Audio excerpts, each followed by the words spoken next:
Honorable members, I declare this 69th sitting of the National Assembly of the 12th Parliament of the Cooperative Republic of Guyana to be duly constituted and in session. The clerk will lead us in prayers. Almighty God, we are here gathered together. We most humbly beseech thee to guide us in all our consultations. Put us made together, build a land where knowledge is free, where the mind is without fear, the head is held high, and where words come from the depth of truth. Grant us, O God, an aid and guidance, so that we may deal justly with the several causes that come before us, laying aside all private interests, prejudices, and personal preferences, so that the result of our counsels may be to the glory of thy blessed name, the maintenance of true religion, the preservation of justice, the safety, honor, and happiness of the President, the peace and prosperity of Guyana. Grant us, O God, the vision so to lead, that all the people of this fair land may enter in that state of brotherhood and unity, where the mind is led forward by thee in the ever-widening thought and action. Honorable members, please be seated. Messages from the President. Announcements by the Speaker.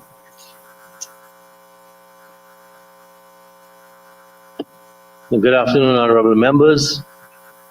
First, on your behalf and on behalf of my family and I, it is with a very sad and sorrowful heart that I extend our condolences to the honorable member, Dr. Jennifer Westford, on the tragic loss of her husband, Brigadier Gary Beaton, and also to the families of Colonel Michael Shudud, Lieutenant Colonel Mike Charles, Lieutenant Colonel Sean Welcome, and Sergeant Jason Khan. I also join you in prayers for the full recovery of Lieutenant Andy Crawford and Corporal Dwayne Jackson, the two Guyana Defense Force officers who survived that ordeal. Also in the last 2 weeks, let us join in expressing condolences to the families of former MP and Minister for Foreign Affairs, Dr. Rudy Insinali, and the former Member of Parliament from Canal, Tal Chan. Please join me in standing to observe a minute's silence for these fallen heroes and members of Parliament.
Thank you very much.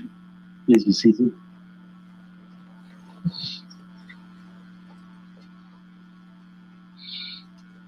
Honorable members, our National Assembly over the past 3 years has been very active among the organizations which bring together parliaments of the world.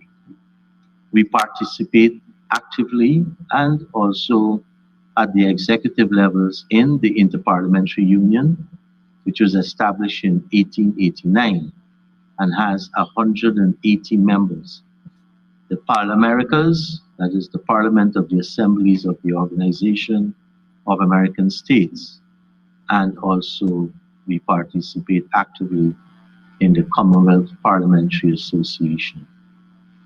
Last year at the 146th Assembly of the IPU in Kigali, Rwanda, I addressed the plenary on the issue of peace, and I said, I'll quote from part of that address, while the world may look at the Caribbean Guyana and say that this is an area of peace, that it is a paradise, an example for the world, we have had our challenges.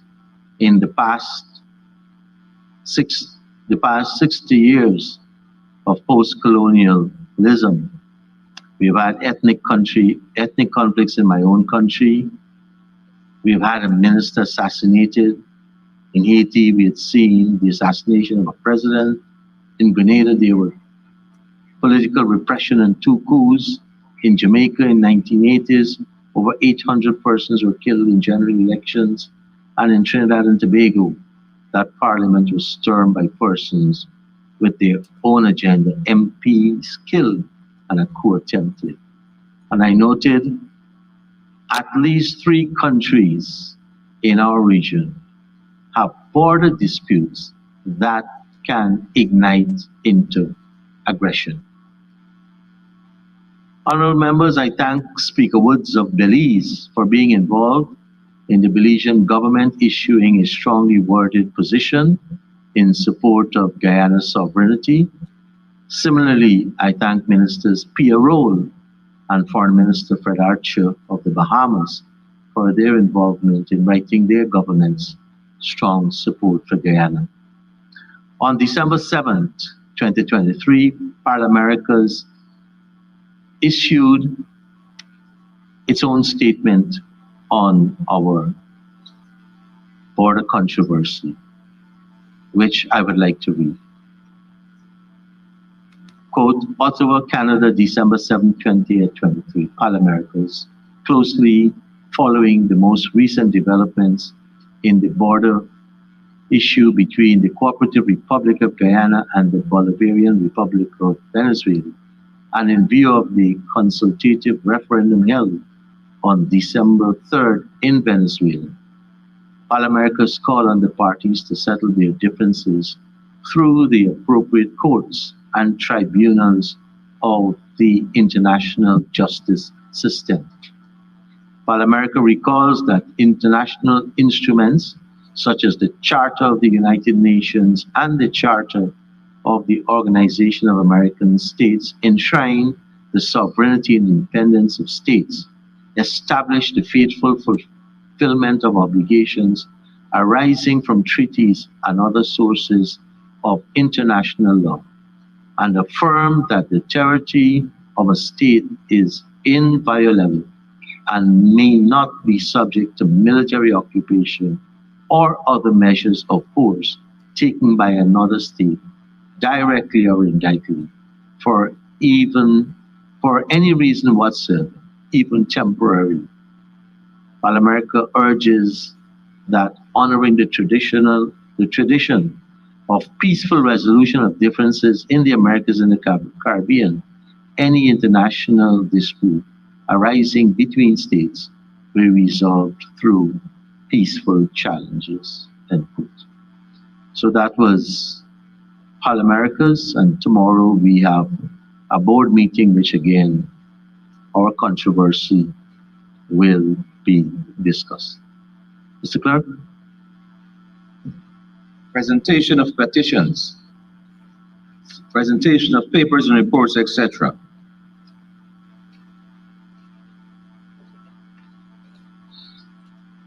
Honorable members, I present to the Assembly 1.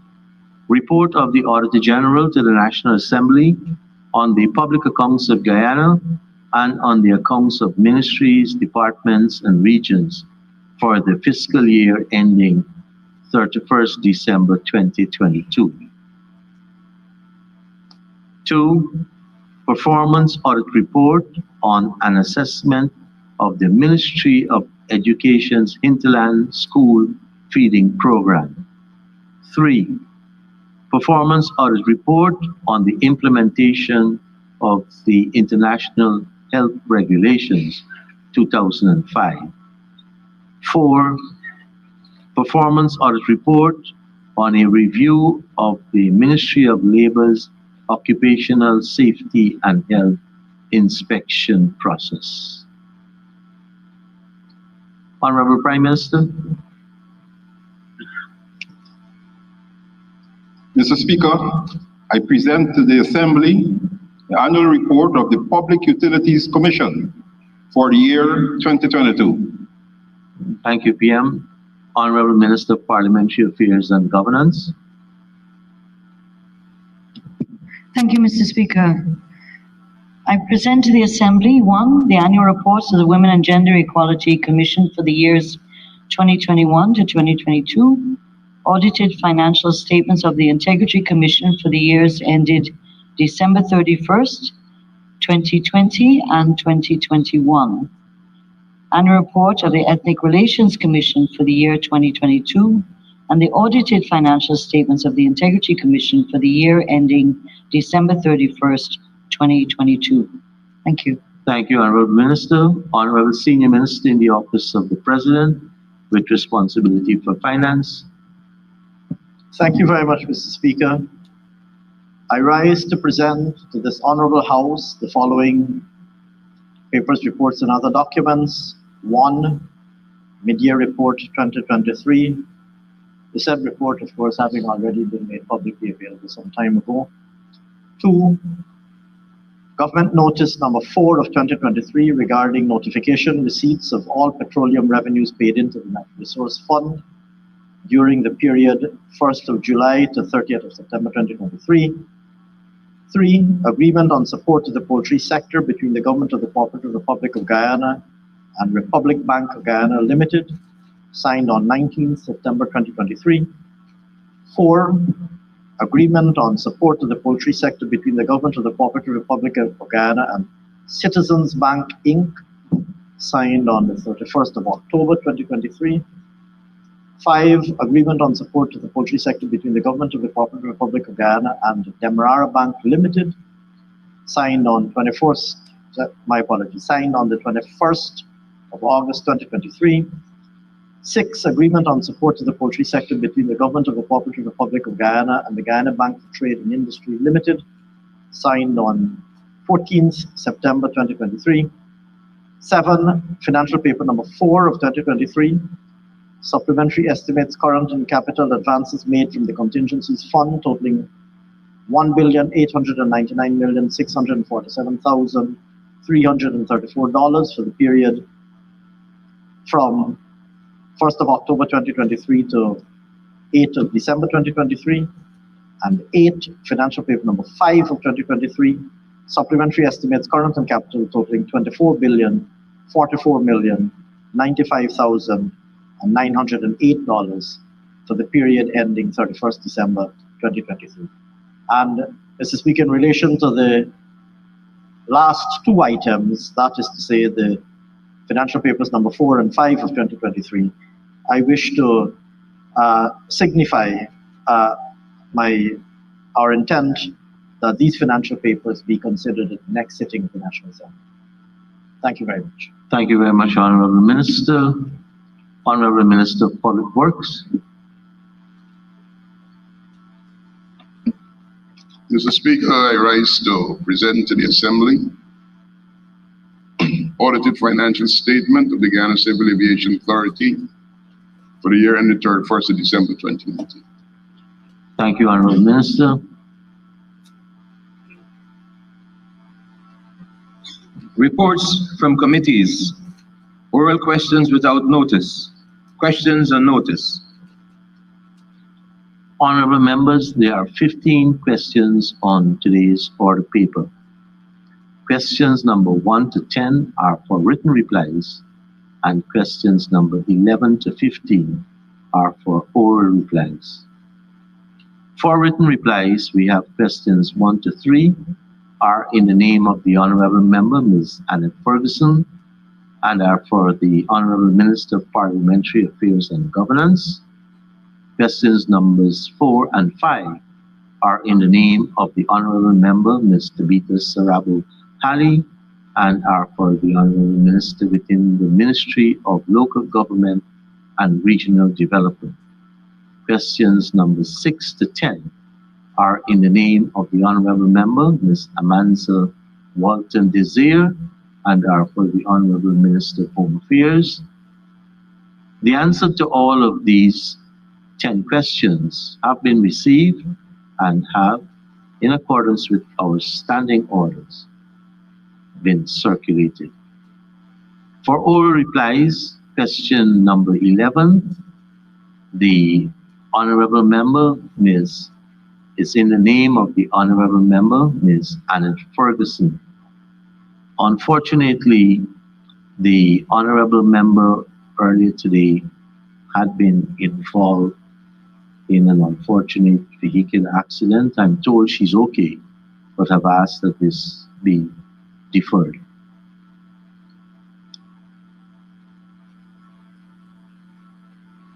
The questions in the name of Ms. Ferguson, Honorable Member, will be deferred along with the motions in her name. So that's correct, Honorable Chief Whip, for the opposition. Thank you.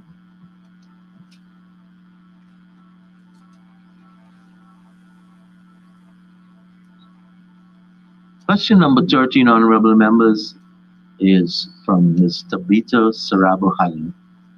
You may now ask your question, Honorable Member, to the Honorable Minister of Home Affairs.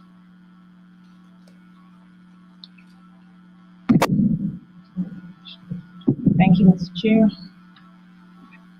Can the Honourable Minister state whether the government has taken any steps to modernize the institutional and legislative framework associated with migration in Guyana since 2020?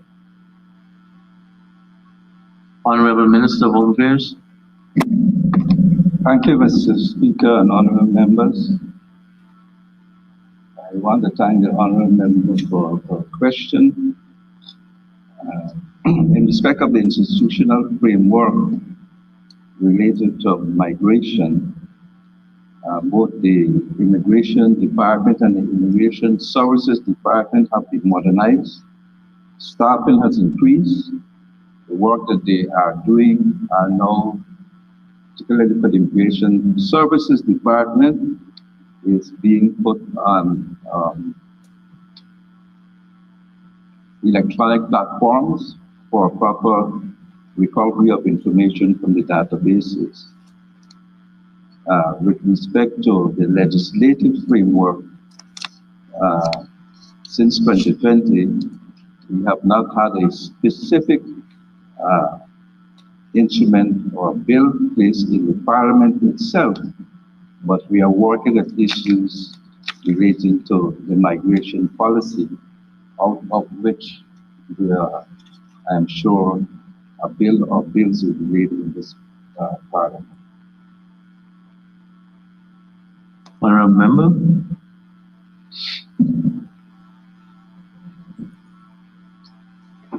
Mr. Speaker, I struggle to hear half of what was said. So forgive me if my follow-up is seeking clarity on what was already said, because I wasn't hearing everything here. But can the Honourable Minister state whether there has been any formal collaborative process, whether any formal collaborative process has been established between Home Affairs and Legal Affairs and Foreign Affairs to deal with the changes that may be needed in the legislative framework as relates to migration? Honorable Minister.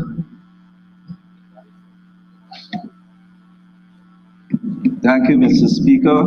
We have had discussions from time to time between the three parties the honorable member mentioned, but as yet, as we work on the issues of the total migration policy package, we have not made a subcommittee of itself to deal with it in specificity.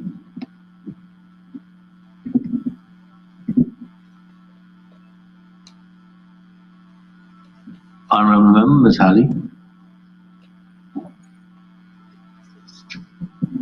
Just a further follow-up, sir. I understand that the legislative framework may take some time. That has not happened as yet. But has there been any new policy initiated by the Ministry of Home Affairs, given the obvious influx and increase in immigration into Guyana since 2020? Any new policy? Yeah, but you came into government in 2020. Honorable Minister. Mr. Speaker, at the level of the ministry itself, on the question of policy, as it were, we have been working very hard to make sure that those who are purporting to be migrants to Guyana are indeed migrants to Guyana. We've had situations in the past where we inherited a situation where thousands of persons are coming to Guyana, purporting to be migrants, but not staying in Guyana. And if I refer only to the year 2019, some 19,000 or so persons of a particular country came through the country and cannot be accounted for. And that goes across the board for a number of countries. But we're working hard to make the work we do there more efficacious, and that it should have integrity, and that we should not have to resort to chasing down people and doing investigations. Even though we have a backlog in respect of that, if we want to properly understand what happened in the previous administration in respect of this matter, we do not want to repeat, and we work it to make sure that the system is much better managed and is outside of the influence of corruption at all levels. Thank you, Minister.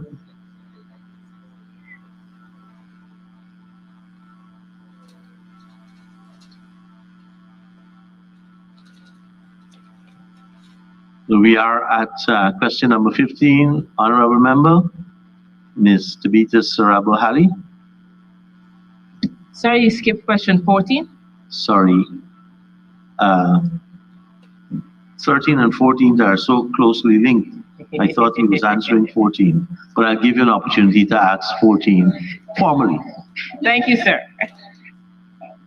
Can the Honorable Minister, same Minister of Home Affairs, inform this House of the number of registered Venezuelan migrants in region number 9 and in other regions as of June 16th and July 11th, 2023?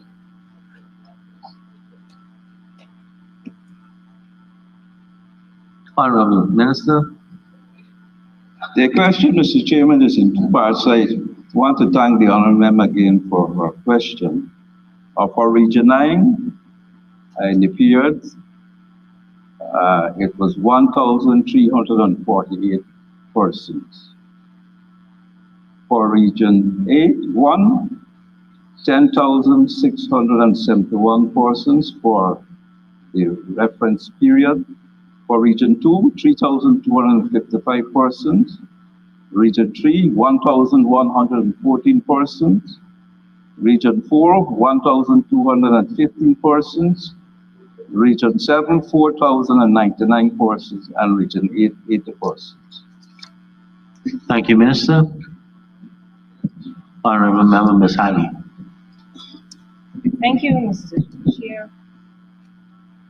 Can the Honorable Minister inform the House of whether or not there's any process to determine the Venezuelan migrants, the numbers that you just stated, whether any of them have any military background as Venezuelans? Honorable Minister. Thank you, Mr. Speaker.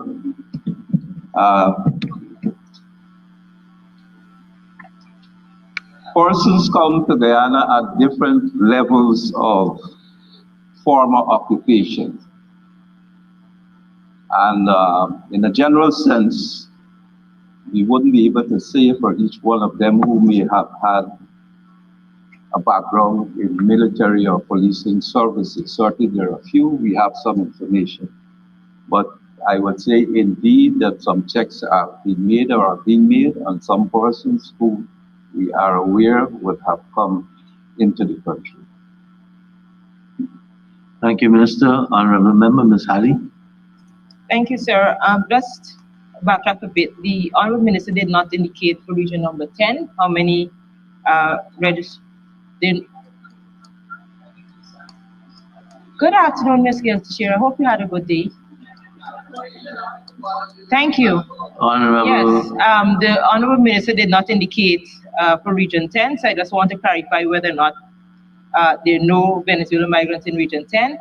And just to follow up on what he said, whether or not the ministry has data that determines, that says to them clearly of the number of Venezuelan migrants that are here, whether or not they have any military background at all.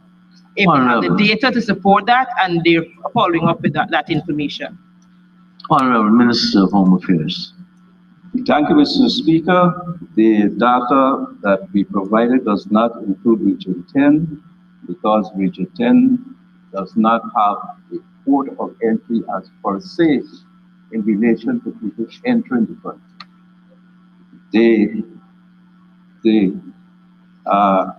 On the question of military background, I think I answered that question adequately. Thank you, Minister. Honorable Member, Ms. Halley, question number 15. You may ask your question. I have my mic on. Go ahead, Ms. Honorable Member, Ms. Finance.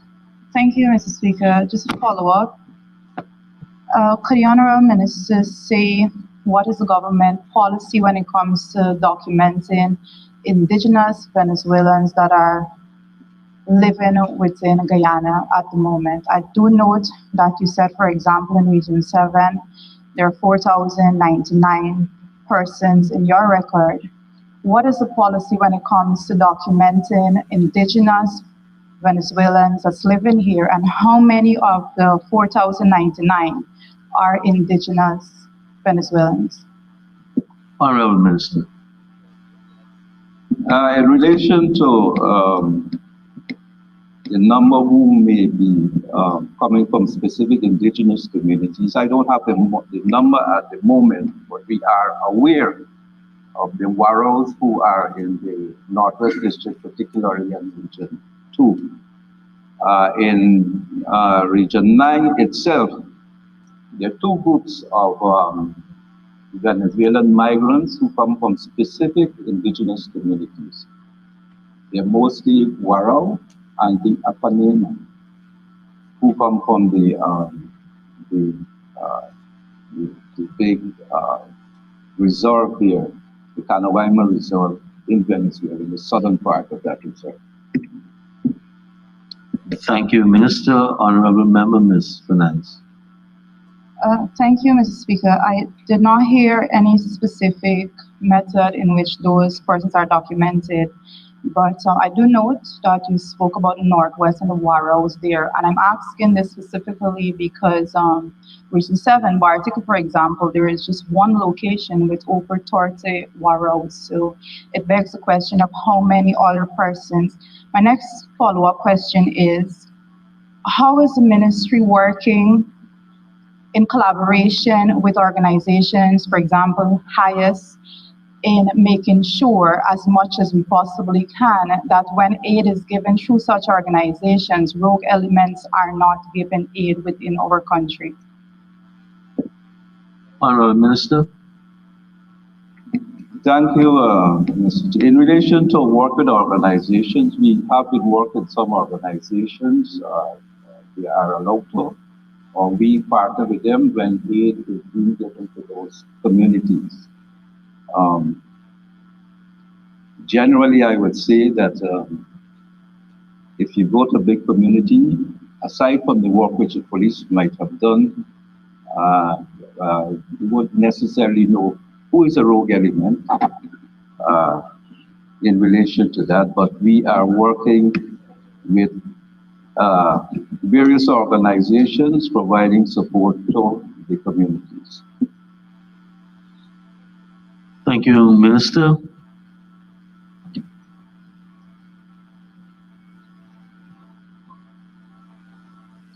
Thank you, Mr. Honorable Member, Mr. Jordan. Mr. Chair, just for clarity from the Minister, a few months ago we received information from the Minister of Foreign Affairs that in region number 5 there are no Venezuelan migrants.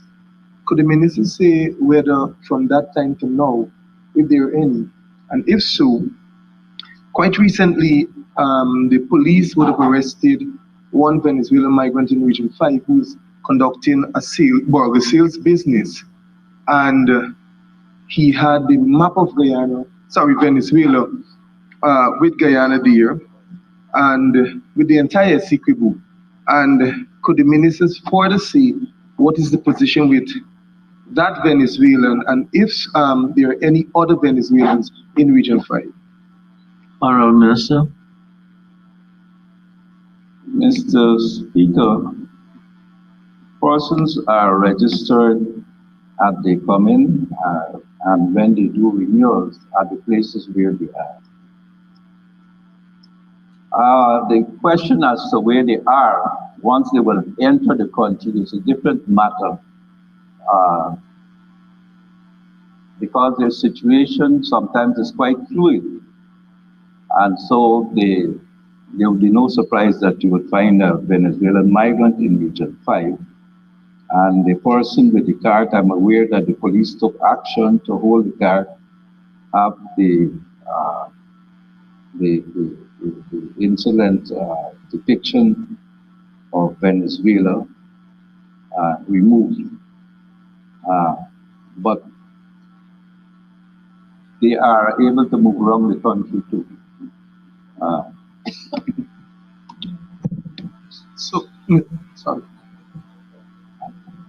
Sorry. Honorable Member, Mr. Hola.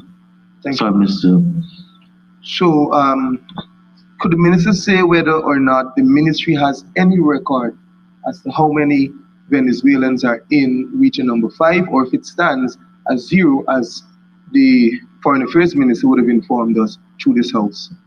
Thank you, Mr. Jordan. Honorable Member, Minister.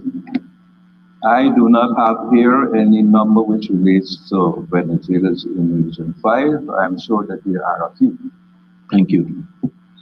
Honorable Leader of the Opposition. Could the Honorable Minister tell us if, in the light of the present circumstance, the ministry is considering any action to ensure that Venezuelans are not in heavy numbers in Essequibo region? Honorable Minister. Thank you. Thank you to the honorable member for his question. I'm not sure what heavy numbers are, but Venezuelans and children of Guyanese who have become Venezuelans, who came in the country of Venezuela, are in the Essequibo territory. And so the numbers, other than certain other measures we've taken again to identify how much people, who they are and where they are, the normal procedures are being followed, and we have upped our identification of the communities and the actors, the persons in the communities. But I'm pointing out that you may meet a person who you may presume to be Venezuelan, but is a descendant of Guyanese. That there was a time when we had difficulties in this country, and thousands of Guyanese went over to Venezuela. Yeah, but we are not in special circumstances now with respect to it. Anyway, if I'm allowed to answer the question, we're speaking about Venezuelans in Essequibo, and I'm just pointing out that there are persons there who are direct descendants of Guyanese along with others. Thank you, Minister. Honorable Leader of the Opposition. Honorable Minister, there's a procedure for children of Guyanese coming from Venezuela to become citizens. They are citizens by birth, but they have to bring a Venezuelan birth certificate. There's a procedure. Could you allow me to finish the question? I'm allowing you, sir. Yeah. Could the ministers say how many people in Essequibo are children of Guyanese and entitled, and how many of them are not? Honorable Minister of Home Affairs. Thank you, Mr. Speaker. I do not have those figures at the moment, but I can say that the procedure is being followed when it is brought to our attention. Thank you, Honorable Minister. Honorable Member Ms. Halley. Thank you, Mr. Speaker. Just one final question for the Minister. We note that there are a number of Venezuelans coming that don't have any documentation. The question for the Minister is what procedure do those Venezuelans go through once they get here, and what documentation is given to them now that they're in Guyana? Honorable Minister. Thank you, Mr. Speaker. It is the same procedure which was established by the previous government. The ED card, regularly stamped, verified, updated in respect of those migrants. Thank you very much, Honorable Minister. Honorable members, let me just bring your attention. We have another question, and the time for questions is 40 minutes. Honorable Member, Ms. Amansa Walton, this year. Thank you, Mr. Speaker. A follow-up question for the Honorable Minister. I've made the observation that Finland closed its borders with Russia, and they did this on the premise that the government of Finland was concerned that it was what they called a hybrid operation, tantamount to what they said was a soft invasion of the country. And what they did is that they closed the borders and redirected all of the citizens to declare themselves at ports of entry. My question, therefore, can the minister say to this House whether the government is currently contemplating a system where migrants who are undocumented will be required to present themselves to the authorities so that they can be properly registered, issued with the relevant documentation, and therefore, numerically, we will have an accurate count. I say this because in Region 10, for example, the statistics that were proffered suggest that there are no Venezuelans in Region 10. Now, I happen to be a Lindoner and I know otherwise. And so there's clearly a disconnect between what we're saying in the House and what the reality is on the ground. And so my question is, how and what procedure will the government put in place to ensure that we have as accurate a count as possible, and whether this mandatory presentation of migrants to authorities to be duly registered is on the cards? Honorable Minister. Thank you, Mr. Speaker. I did say that the records that we have relate to persons who come to areas where they would contact immigration officers. And that in Linden itself, there isn't a place. It is not at the frontier or places where people come through.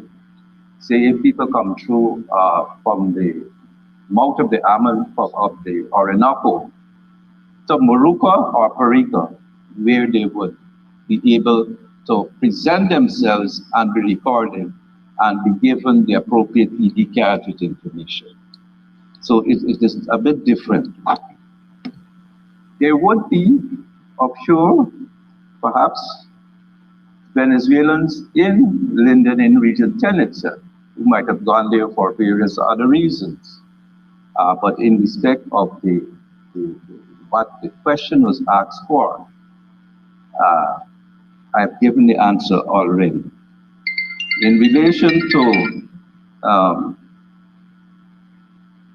people going to particular areas of to be recorded on entering the country, those places already exist. We have, of course, as a cliche that our borders are porous and so on and so forth. We're making efforts to, and in fact, we have to a certain extent, through the ministry itself, set up little patrol groups going through areas to identify people and log them to areas where they can be properly documented. That work is ongoing. But as I said, we're not in similar circumstances as some other countries.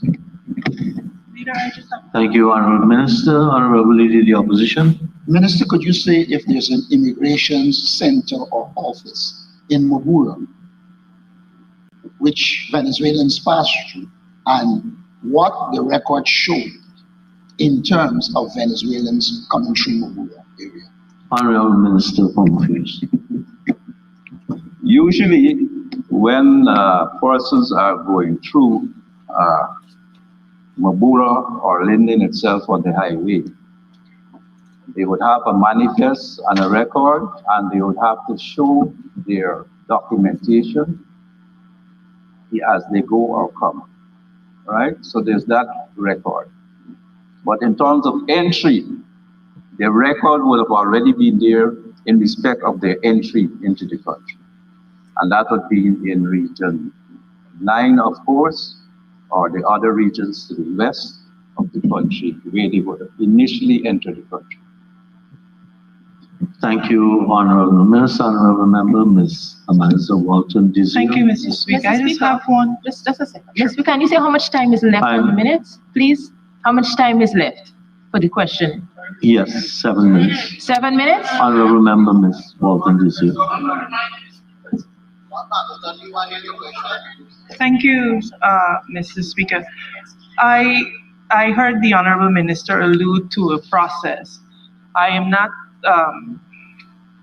sure that he'd answered my question, but I wanted to know, can the Minister advise whether, and I may have missed it, there have been any, for example, advertisements in the local news, the newspaper of wide circulation requiring Venezuelan migrants who may be undocumented to present themselves to authorities to be documented? Honorable Minister of Home Affairs. There has not been, in the press itself, if I remember, any specific thing related to Venezuelan immigrants. We have said, and we have put out in our on social media and on our websites for the ministry, the request for people to come and be documented. And they put it out to those persons who are leaders or influencers in the various communities that they must come and document themselves. In fact, I would say that over the past 3 or 4 weeks, the amount of persons coming to be re-registered or to be documented again have increased perhaps tenfold. Thank you, Minister. Honorable Member, Mr. Manzo. Thank you, Mr. Speaker. Mr. Speaker, the issue of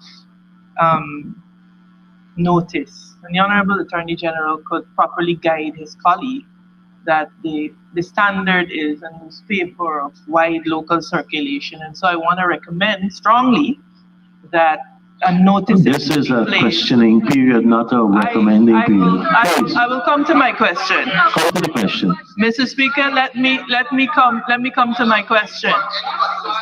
Mr. Speaker, Mr. Speaker, I want to be advised by the Honorable Minister whether there are any legal consequences that will attach to persons failing to present themselves to be registered. Honorable Minister. Mr. Speaker, there are, of course, legal consequences. I want to remind the honorable member that we still have thousands of Guyanese who are still in Venezuela and in other places, and we should not be in a position where we seem to be going off any particular group, particularly with respect to this group at this time. Thank you, Honorable Minister. Honorable Member Ms. Sarabahalu, can we move on to question number 15?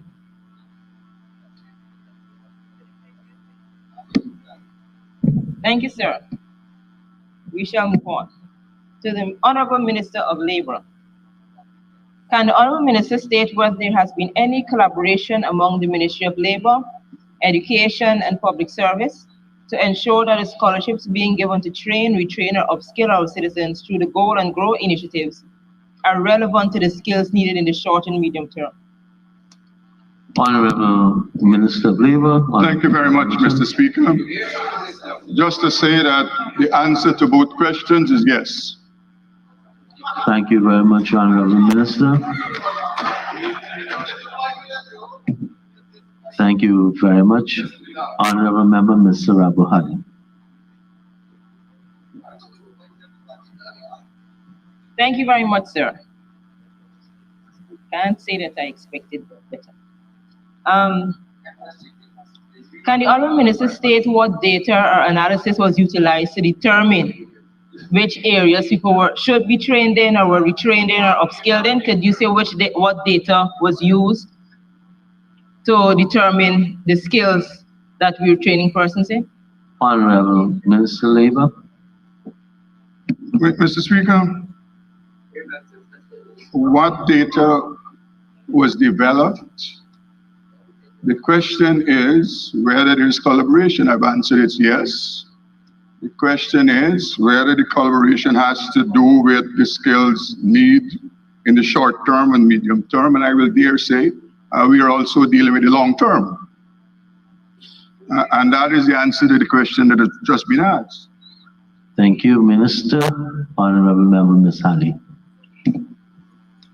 Can the Honorable Minister state whether there is any attempt to conduct a skills gap analysis of the local labor market? Honorable Minister. Mr. Speaker? Yes. Just to say that we work as a whole of government, and therefore, it is not just, let me say this, not just collaboration between Labor, Ministry of Education, and the other ministry. We have engaged and we are paying attention to all ministries where training are being done. And that is the whole of government policy regarding training and development. Thank you very much. I'll allow you one more question, then we'll have to move on.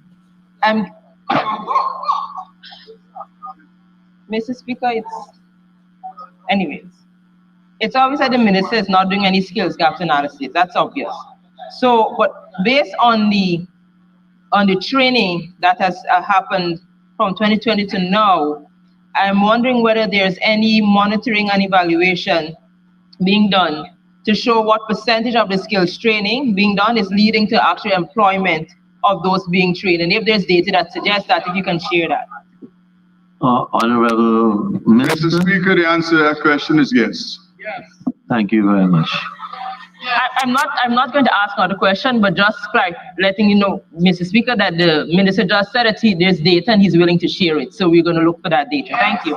The minister didn't use your words. Said yes, which encompassed everything that I asked. It doesn't. And then I could have stopped you because that is not the minister that keeps these records.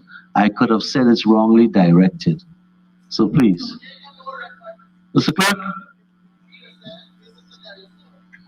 Statements by ministers, including policy statements. Honorable Prime Minister.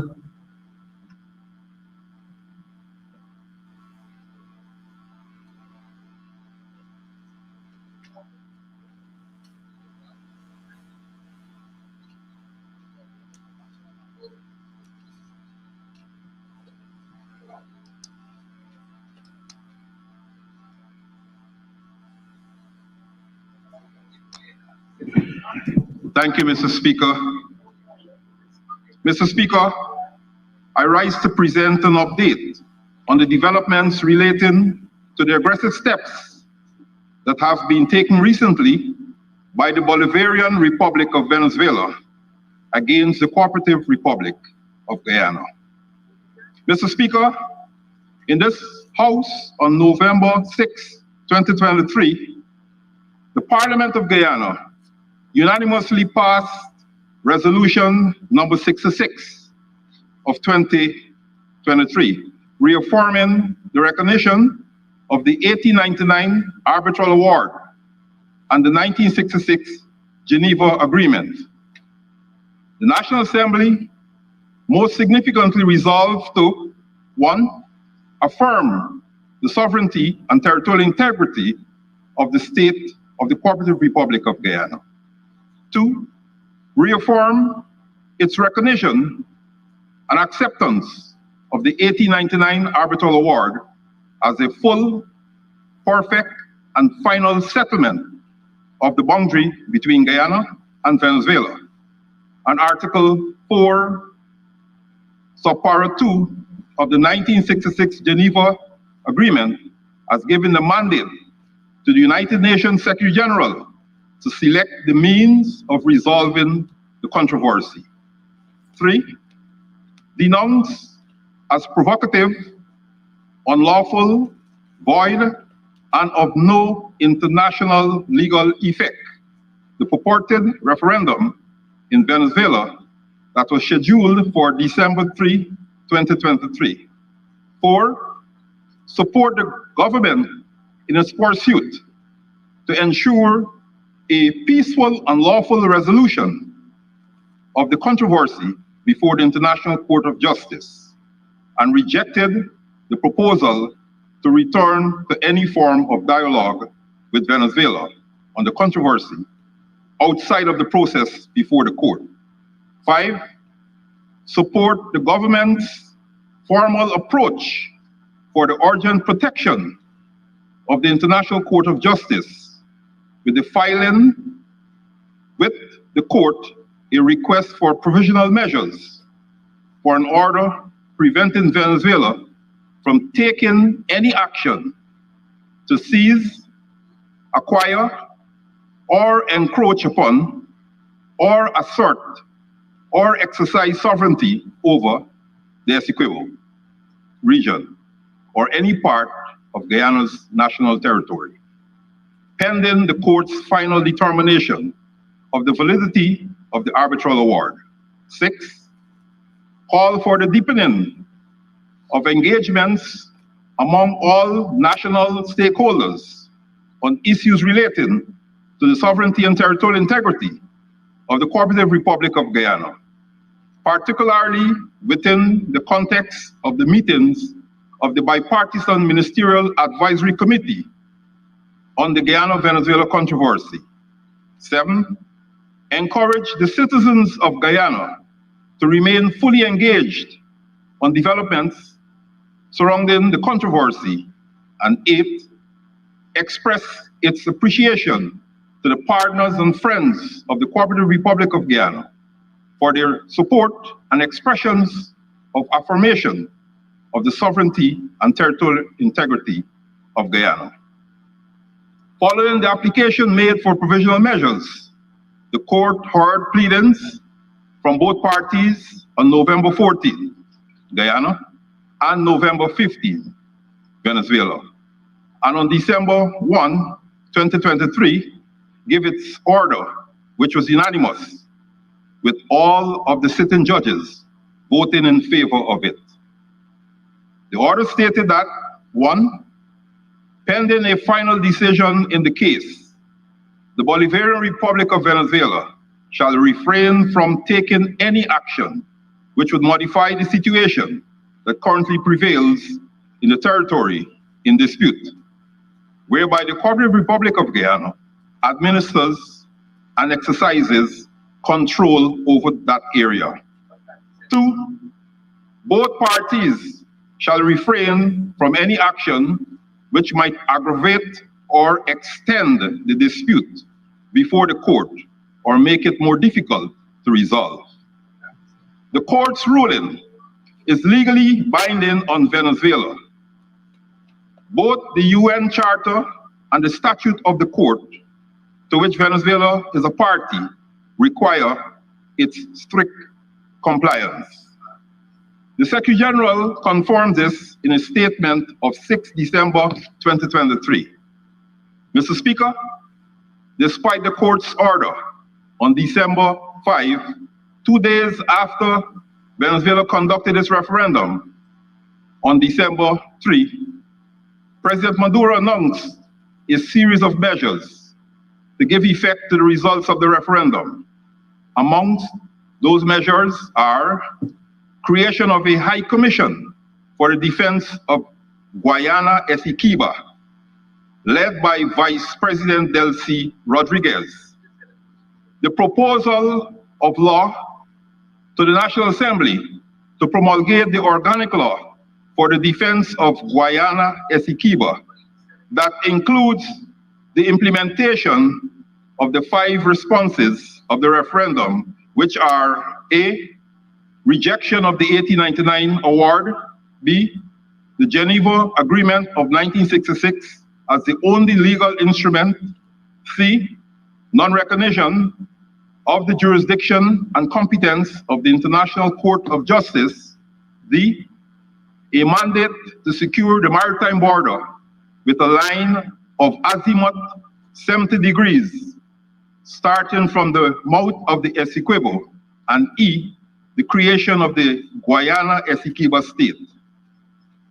The other measures include the publication as a decree in the Official Gazette of December 6, 2023, the creation of a new comprehensive defense zone, Zone D, Guyana Essequiba, that will depend economically and militarily on the Strategic Comprehensive Defense Region of Guyana. Designation of Major General Alexis Rodriguez Cabello as the sole authority of Guyana Essequiba, with political administrative headquarters in Tumaremo, Bolívar State.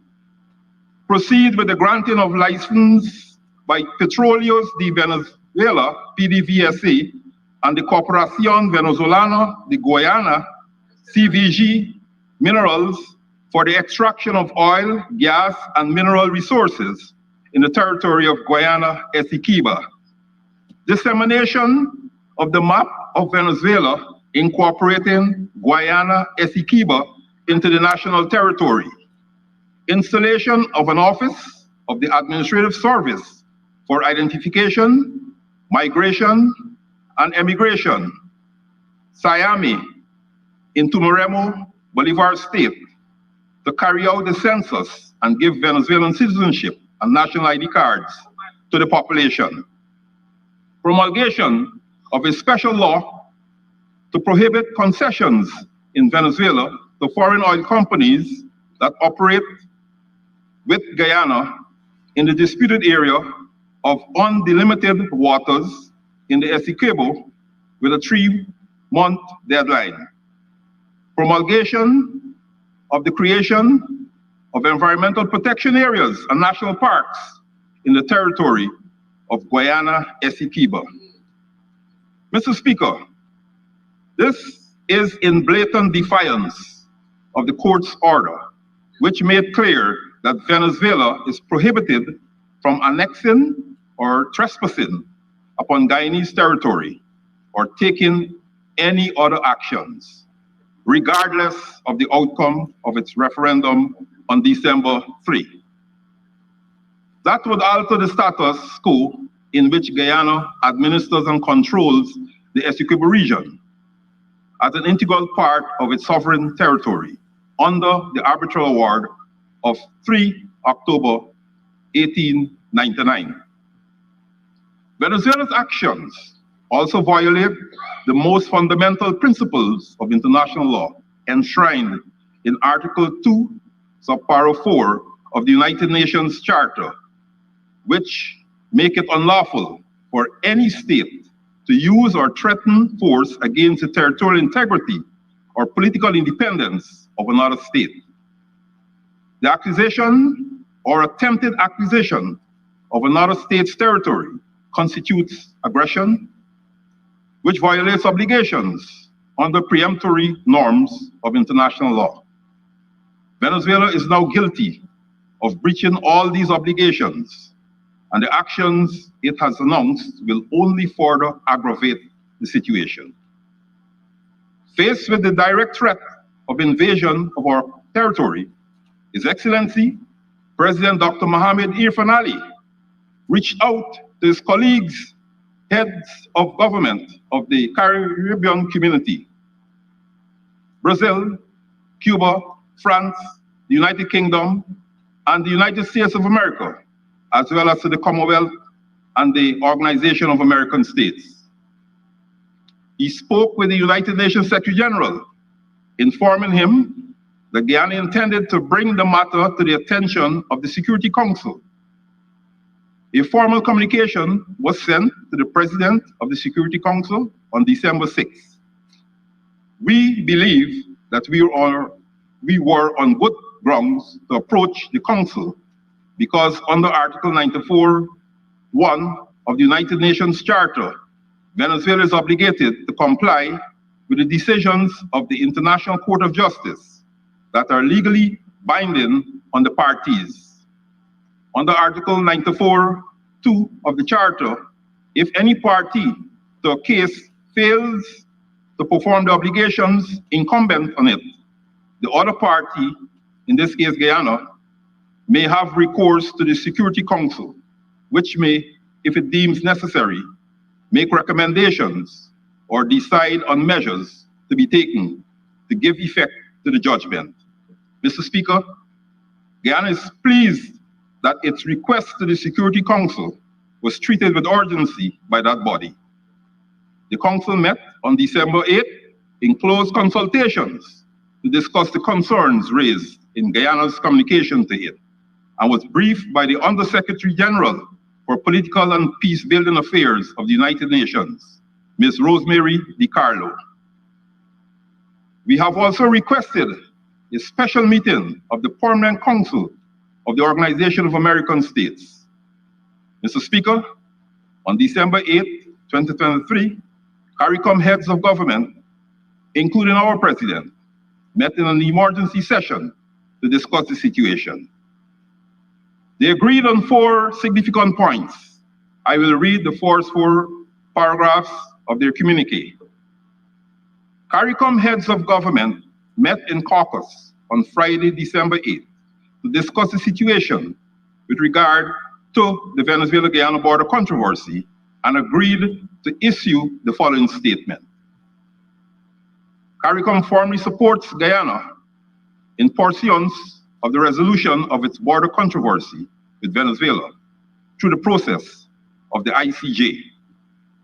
Further, CARICOM urges Venezuela to reject the conservatory measures, to respect the conservatory measures determined by the ICJ in its recent ruling until a final resolution.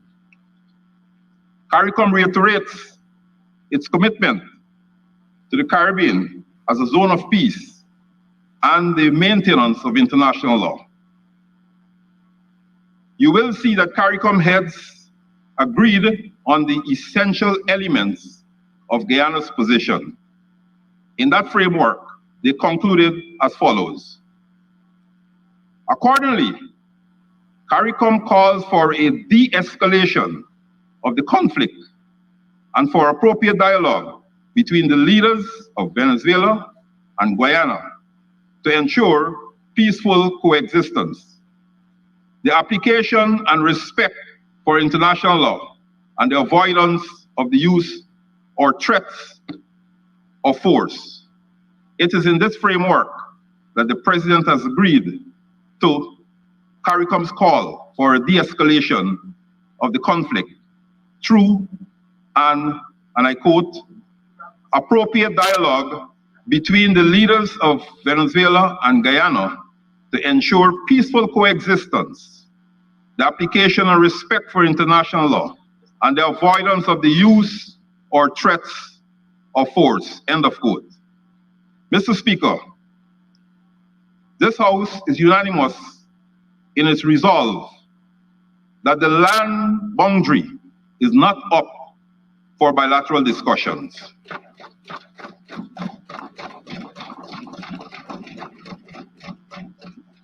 And the settlement of the matter is properly in the International Court of Justice, where it must remain until the court gives its final ruling.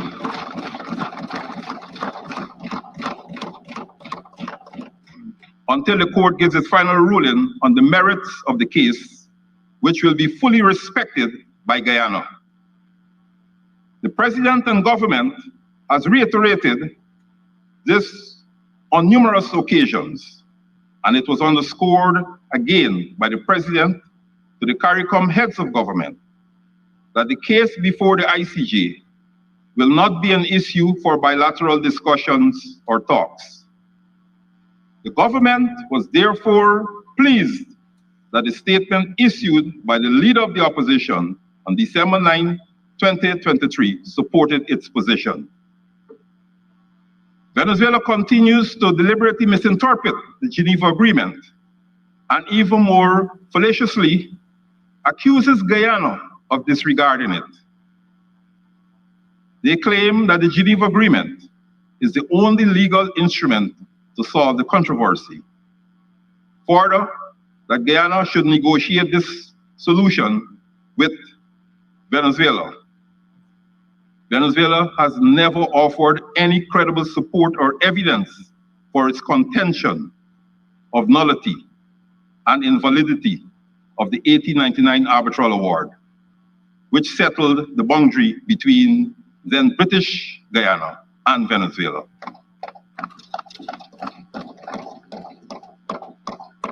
Nor has it offered evidence to contradict the validity of the 1905 agreement signed by both parties, fixing the boundary along the line established in the 1899 Arbitral Award. To the contrary, between 1899 and 1962, Venezuela accepted and recognized that boundary as the international boundary between the two states, as reflected in all official Venezuela's maps published during the 60-year period. It is Guyana that has scrupulously adhered to the Geneva Agreement, and Venezuela, by rejecting the court as the means of settlement, which is in breach of its obligations under that agreement. The Geneva Agreement plainly does not require endless negotiations, perpetuating a permanent stalemate. It expressly provides assurances of a final settlement by vesting in the Secretary General the authority to choose the International Court of Justice as the means of settling the controversy in accordance with international law. That is what he has done. And the parties are bound by the Geneva Agreement to accept the ICJ as the means of settlement and to accept the judgment of the court as the final settlement of the controversy. Mr. Speaker, let me reiterate, Guyana will not be engaging in any dialogue with Venezuela on the settlement of the controversy that has been brought about by Venezuela's claim that the 1899 Arbitral Award, which settled the land boundary between then British Guyana and Venezuela, is null and void. As explained above, the method has been tried, tested, and has proved to be futile. It is now before the International Court of Justice, which allows both sides to present their case. Guyana is prepared to speak with Venezuela on any other aspect that may contribute to repairing the relationship between the two countries. The court's order of December 1, 2023 also stipulated that, and I quote, both parties shall refrain from any action which might aggravate or extend the dispute before the court or make it more difficult to resolve. End of quote. Guyana is acting in accordance with this expectation of the court. And it is in this context that the proposal to engage in dialogue on de-escalating tensions was considered. A lack of good neighborliness can only lead in one direction. One that, as a responsible member of this regional fraternity and the international community, we feel it is our duty to prevent. Despite the fact that Guyana did not start what we are now all consumed by. Mr. Speaker, let me reassure this honorable House that the government has not relented on its diplomatic efforts to explain the justness of our position and to reach out to regional and international partners to solicit their support in the face of the direct threat of invasion by Venezuela.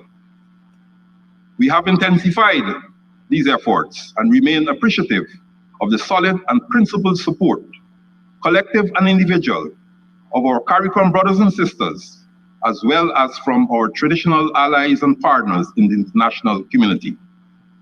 Mr. Speaker, with reference to the migrant population from Venezuela, there was a wide-ranging discussion on this issue in this House at our last sitting when we debated the Guyana-Venezuela matter, and the government has put forward its position on the several measures being taken to receive migrants from Venezuela.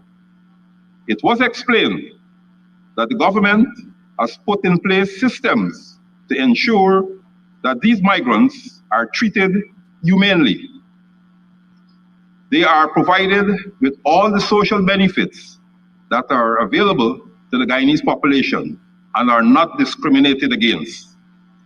I wish to reiterate, as was done by the government at the last sitting, that there should be no xenophobic tendencies displayed by our citizens. Furthermore, public allegations of the government giving citizenship to Venezuelan migrants for election purposes in violation of our laws should be rejected as baseless and mischievous. Mr. Speaker, we are heartened by the national pride that has been displayed over the past weeks, where Guyanese at home and in the diaspora from all walks of life have banded together in heart and hand to show their love for this land and to demonstrate loud and clear that Essequibo belongs to Guyana. I close by assuring this honorable House that the government will not rest in ensuring that it takes every measure to preserve the sovereignty and territorial integrity of Guyana, and in doing so, will ensure that there is full consultation with the opposition, the private sector, and civil society. I thank you, Mr. Speaker.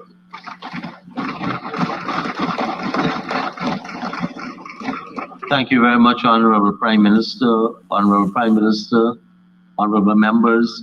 While a lot has been said outside of this House, I want to thank the Prime Minister for putting those facts on the record as the official position on this issue. Honorable Prime Minister, I understand you have another statement to make. Thank you, Mr. Speaker. Mr. Speaker, fellow members of Parliament, today we gather here with heavy hearts as a nation that continues to be in mourning as we find ourselves grappling with the profound loss of our valiant servicemen.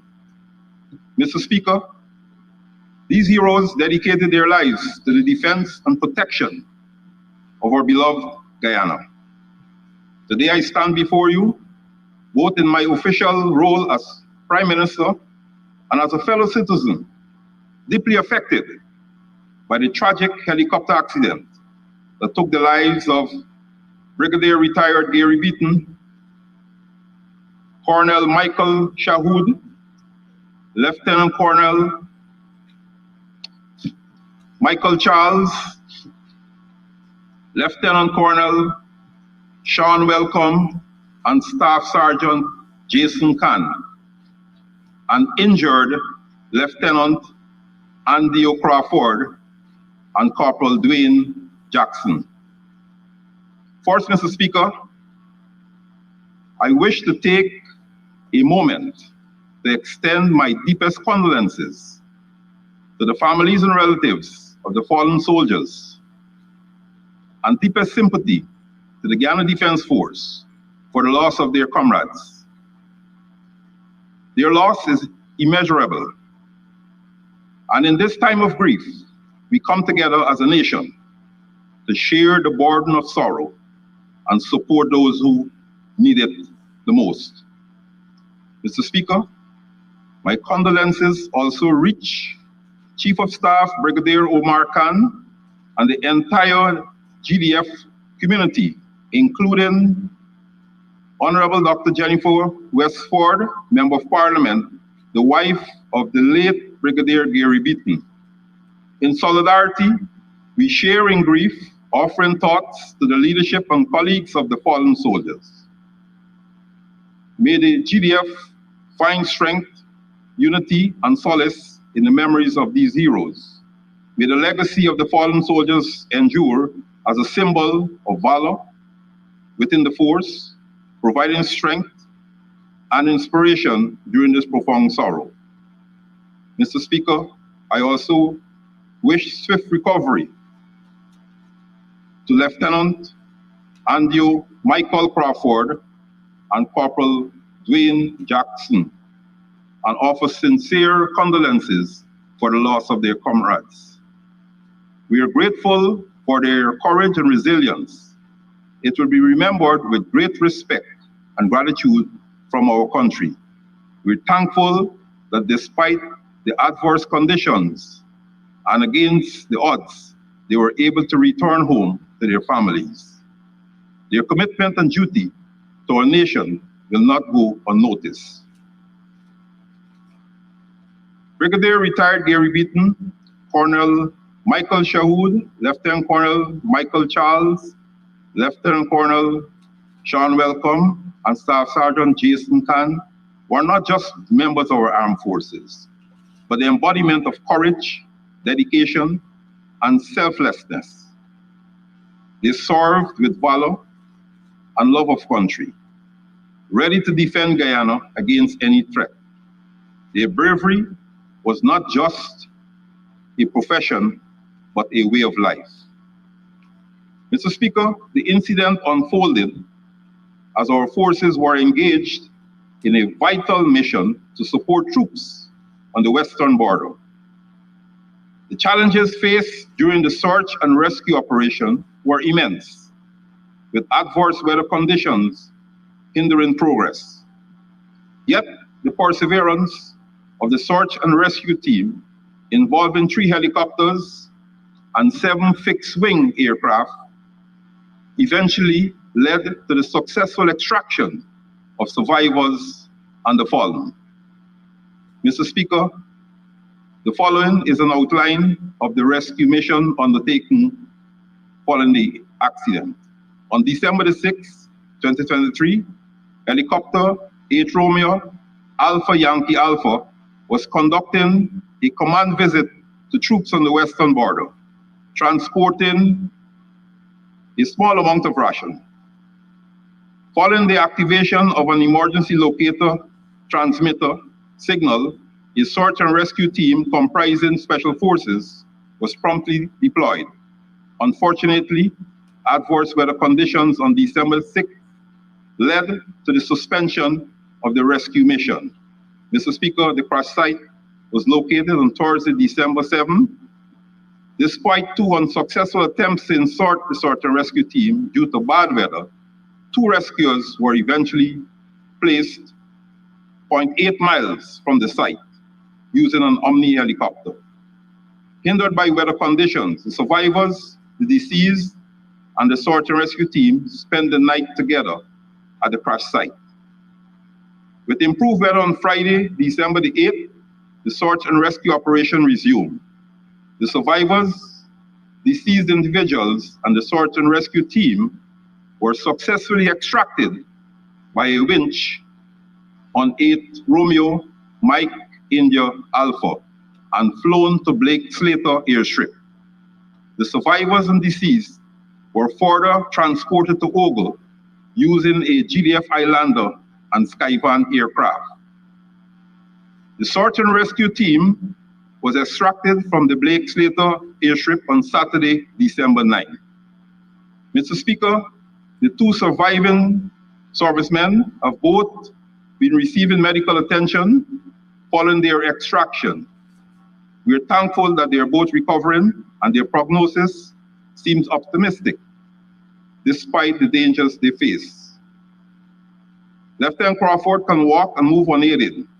He is receiving appropriate treatment and remains fully conscious, oriented, and coherent. In good spirits, Lieutenant Crawford is accompanied by relatives during this time. Corporal Dwayne Jackson, following a comprehensive examination over the past 48 hours, has been found to have a broken right 4th rib and 2nd-degree burns on both gluteus. While these findings are not life-threatening, Corporal Jackson is undergoing treatment, including dressings, antibiotics, and pain relief. He remains fully conscious, oriented, coherent, able to move around, and in good spirits, surrounded by family at GPHC. I must express, Mr. Speaker, our gratitude to all who played a crucial role in this operation. The Ministry of Health, Georgetown Public Hospital Corporation, the Guyana Civil Aviation Authority, the Regional Security System, Omni Helicopters, Air Services Limited, Trans-Guyana Airways, Guyana Defense Force, and the Guyana Police Force. The success of this operation is a testament to the unity and collaboration of approximately 60 dedicated individuals who work tirelessly to bring closure to this tragic event. Mr. Speaker, as a country, we find ourselves standing together in the face of adversity, bound by grief and yet united by an unbreakable spirit that defined us as a nation. Mr. Speaker, we have since named the new road on the East Bank Demerara Heroes Highway. And we will continue to remember and honor the lives of our fallen heroes. Mr. Speaker, as I close, may the souls of Brigadier Retired Gary Beaton, Colonel Michael Shahood, Lieutenant Colonel Mike Charles, Lieutenant Colonel Sean Welcome, and Staff Sergeant Jason Khan rest in peace. May their families find strength and solace in the memories of their loved ones. And may our nation, united in grief, emerge stronger and more resilient in the face of challenges. Thank you, Mr. Speaker. Thank you very much, Honorable Prime Minister. Honorable Leader of the Opposition.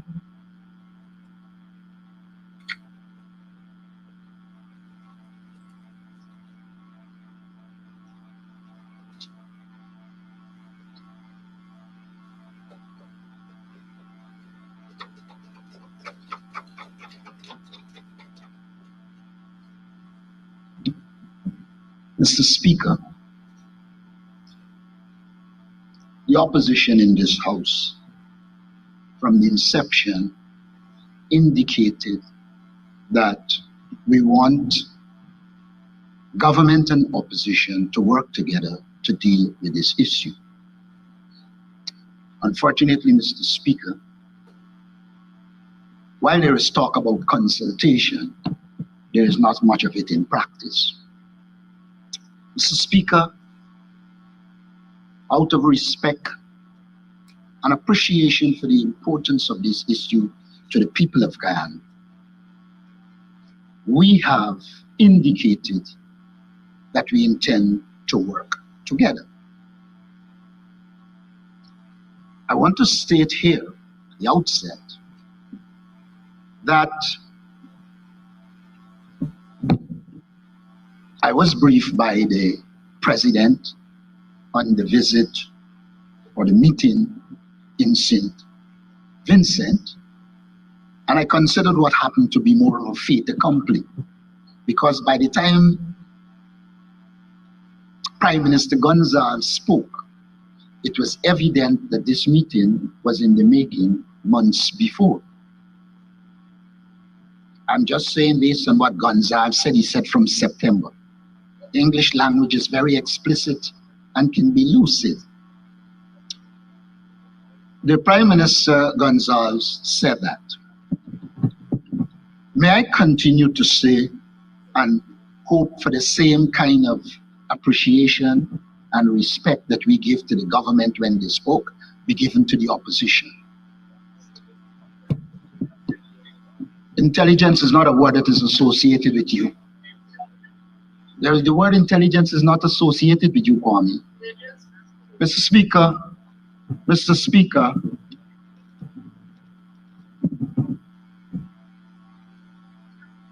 there are certain rumblings you just leave.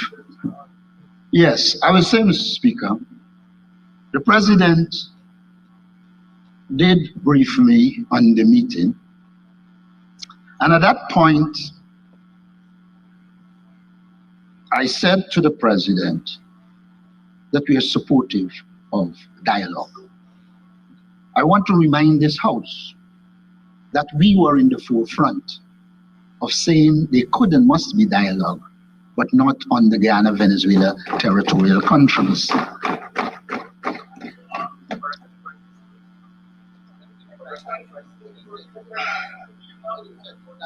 Mr. Speaker, I want to turn to the resolution we passed in this assembly.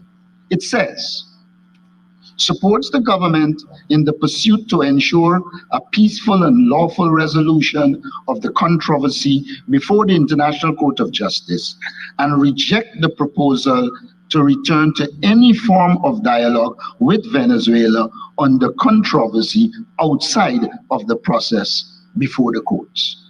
And so we agree to that position. It is in that context when I spoke with the President, I said to him that we agree that there should be an engagement that is aimed at bringing peace and de-escalating the conflict. We believe we were on good ground and we continue to be on good ground. We are encouraged by what Dr. Sir Sridhar Ramphal, a doyen of diplomacy in Guyana and the world, he said, and I quote, "There was no call for any discussion on the Venezuela controversy over the Essequibo region of Guyana." We want to state here and now that we expect whatever discussions to occur should not involve the Venezuela-Guyana territorial controversy. In fact, we indicated that you can focus on bilateral issues. Mr. Speaker, it is our sincere hope that the summit will result in peace. And Kwame, common sense is not in your vein. I did forewarn. Mr. Speaker, we support dialogue. When people allow themselves to be made a pit bull, it's bad. Mr. Speaker, we support dialogue. We believe that there is a place for dialogue.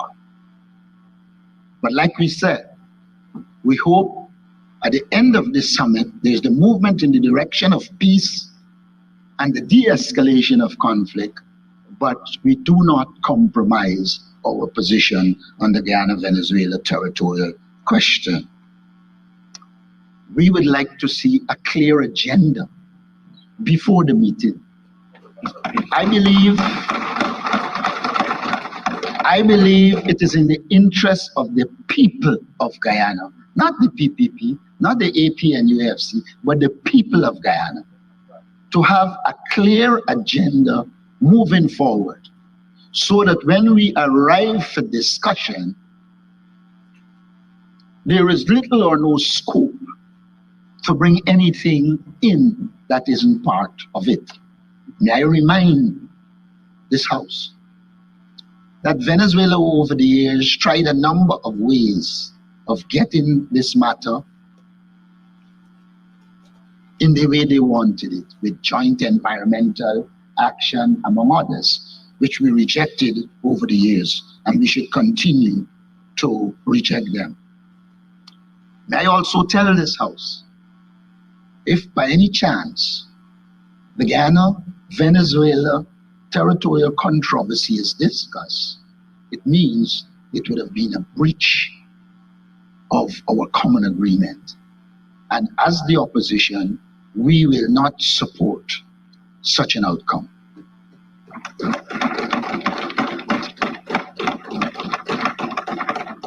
We hope the government pays careful attention to what Sir Sridhar Ramphal had to say, because he made it very clear that there is no place for that kind of discussion there. And so we are not bound to support if the position is contrary to what we agreed to. Mr. Speaker, there are many issues that confront us if we're going to talk about consultation. We have consistently called for a Border Security Commission, not because we just want to be part of the process.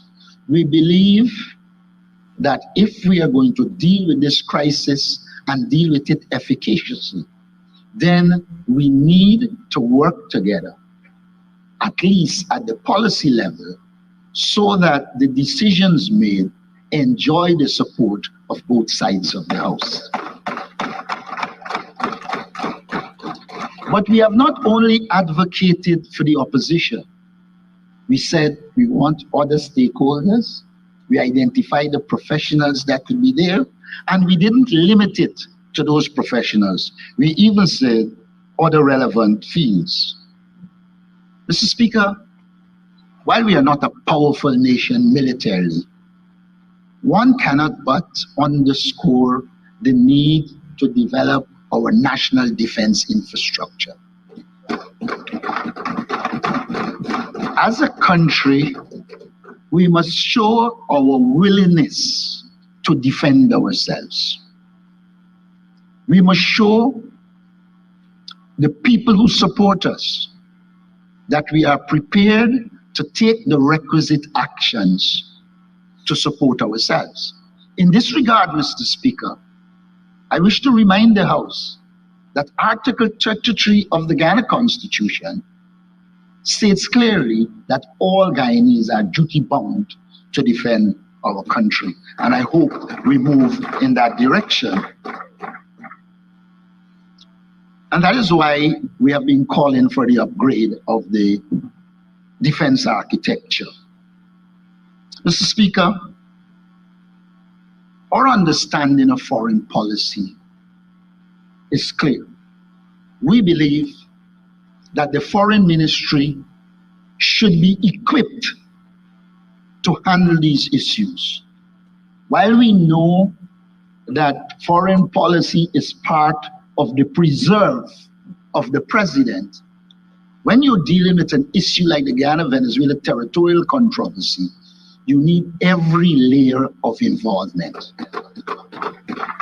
We need our senior public officials to be involved. In fact, and I don't want to go too far, but even before I recognized that the summit was already planned, I was saying to the president, and I want to say it accurately, that I believe we should have first had senior officials meeting, then the foreign ministers meeting, before we arrive at the head of state. But having recognized that the summit was already planned, we believed, based on our analysis, that we should not and could not say no to such a summit. And it is on that basis we agree that the summit must go ahead with certain conditions. Mr. Speaker, Guyana needs a comprehensive campaign to reject every talk about Guyana Essequibo. We need to have every mission. We need to identify envoys who we will send out to put out there the justness of our case and reject Venezuela's. May I also say this? I worry sometimes that when we repeat everything that Venezuela says, we're giving them some legitimacy. I want to warn against that. I want to warn against that. The least we say about those measures, the better. What we need to do is to reject them out of hand and to have a proper campaign to ensure that it gets no legitimacy.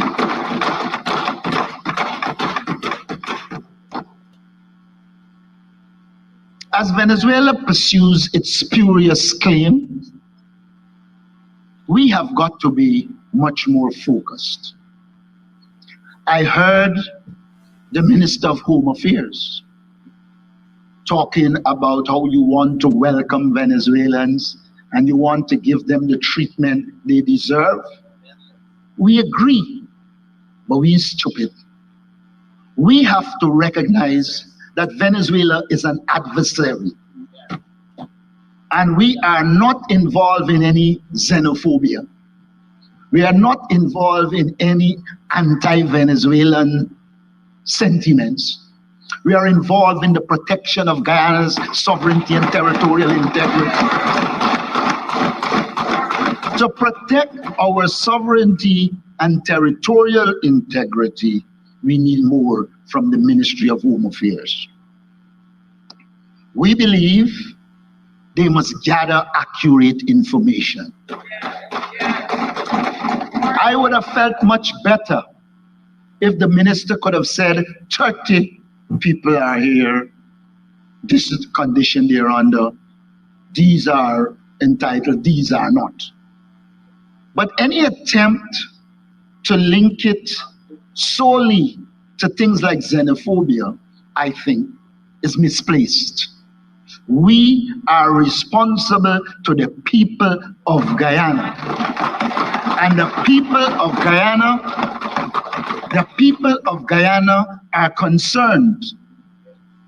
No longer is international relations and politics related to hard power.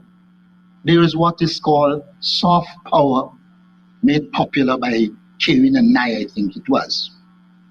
And as we deal with this soft power issue, we must recognize that we are a small population and we have to be very careful with the amounts of Venezuelans we allow not only in Guyana, but especially in Essequibo. There is little or no sense in saying Essequibo belongs to us, but there is an increasing population of Venezuela in a contested area. I repeat, we're not being anti-Venezuelan, we're not being xenophobic, we are being realistic. And if we are realistic, we will accept that we need those measures.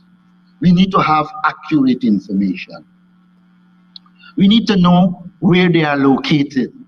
When you say to me that there isn't this person here and this person there, I travel the country just like you. I was just in Dartmouth. And in Dartmouth, and we have video evidence of it, the neighborhood didn't know who lived in the house. And when we checked, it was 17 Venezuelans, none of whom said they can speak Spanish. With my limited Spanish, I spoke to them. Now that is just one indication. I believe these are Waraos who know no English. They have no connection. One of the evidence of some form of connection to Guyana is they tend to speak English. Whether we like it or not, one of the trends we can note is those with Guyanese parentage tend to speak English because they grow up in a house in which English is speaking. But we are talking here about Venezuelans with no connection whatsoever to Guyana. And so, Mr. Speaker, we believe that this issue needs to be treated as a national issue, in which there is proper consultation. And let me say why I say this to you. I don't want to be involved in the government, but I want us to be able to exchange ideas so we end up with the best policy positions that can promote and protect the territorial integrity and sovereignty of this country. That is all we ask. I have no interest in sharing power on this issue. We have an interest in being consulted, ensure we reflect the will of the Guyanese people, and we move forward. Mr. Speaker, the fact that we could have passed a resolution unanimously in this House that prohibits us from discussing the Guyana-Venezuela territorial controversy is an indication that when we work together, we are better. This House has given guidance to the President in the form of that motion. And I acknowledge that he accepts it as guidance. But it is not guidance from the opposition. It's not guidance from the government. It is guidance from all of us. And that is what is critical. And so I would like to say here that consultation is critical. We are, in fact, in a crisis. If you accept that we're in a crisis, then we need to work together to get ourselves out of the crisis. It's always the tendency of government to believe they can do it alone. We must sometimes forego that urge for the greater national good. Because in the final analysis, if this goes wrong, it is not the PPP that will be affected. It is all of us that will be affected. All of us. Mr. Speaker, we have put on record our objection to Venezuela. We have accepted, Venezuela has accepted for 124 years that Essequibo is ours, from 1899 to present. We urge a campaign to tell the world that. And when I say tell the world that, I don't mean speaking in Guyana. I mean an orchestrated campaign in Venezuelan newspapers, Colombian newspapers, newspapers all around. Because as you engage Venezuelans, one of the things you recognize is they only know that this territory is their own allegedly. They do not know of an arbitral award. And that says something about us. And I'm not here blaming the PPP. You know we were in government before. Why I am raising it now is because now we have the resources to do it. And so we should do it. Because the president will make his efforts. But there is nothing in this world like when you touch down to an audience that is responsive to the facts. And if we put it out there, if we have that structured campaign to put information where it matters, then we'll be in a much better position. And I'm also suggesting that the rejection of this so-called Guyana Essequibo is something we should carry to every diplomatic person or institution we meet.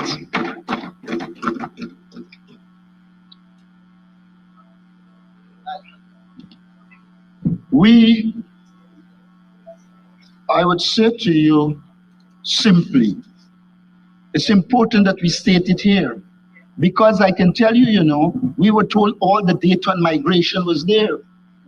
The evidence doesn't suggest that. The evidence suggests that the information has migrated.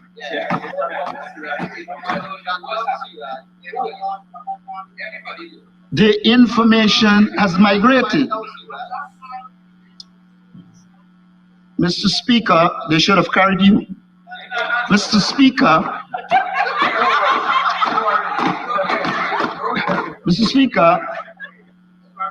on the migrant issue, we have to repeat.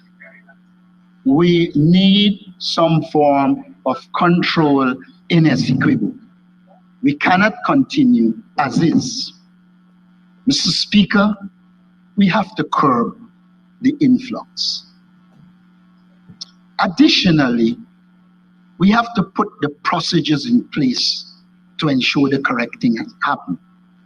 I am aware that if you're the child of a Guyanese and you return home, you can become a citizen. But you must produce the birth certificate, not the evidence that the parent would have born in Guyana. You then have to produce a birth certificate from Venezuela, which is lodged. It's lodged. And when that would have happened, then you would have established that that person is entitled to Guyanese citizenship. And so we are very concerned that we need to handle this in a much better way. Mr. Speaker, we operate based on good faith. When we agreed, first when I agreed with the President that we will give support, we then met. And when the meeting was held, it was agreed that there will be an active foreign relations committee that will address these issues. I want to say to this National Assembly that there has only been that one meeting after the President and us met. And since then, there has been none. How could you, at a time of a Guyana-Venezuela territorial controversy, when you need to be meeting to crystallize ID, how could you have one meeting and do not call another? Mr. Speaker, sometimes I believe people come to this assembly just to produce a facade about democracy. Democracy is deeper than the facade. It has to have active consultation. It has to have proper discussion. It has to have compromise for us to arrive at a consensus. And I want to say this, Venezuela will pay attention to us. They will look for the cracks between the government and the opposition. And I warn the government not to show cracks. And some of the actions are showing a crack in that unity. Mr. Speaker, this issue is too big an issue to be partisan. This issue is too big an issue for trivial heckling.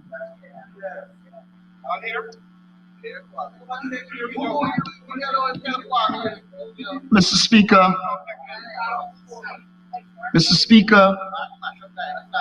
We have a glorious opportunity to work together on this one issue, the Guyana-Venezuela territorial controversy. There are other issues that we have to deal with. We will deal with them. But we undertook to work with this government in a united way in the interest of the people of Guyana. Let it be understood, that this unity that we talk about, we have no intention of letting it be cosmetic. We have no intention of promoting ourselves. We want to promote the interests of the people of this country. Speaker, I spent the weekend of the referendum in Essequibo. In fact, the Sunday I was there. And the big concern of our people, first I must say, I was glad that everybody I engaged in Essequibo, they were united in the position that Essequibo belongs to us and they don't want to be ruled by Venezuela. They were all united in that.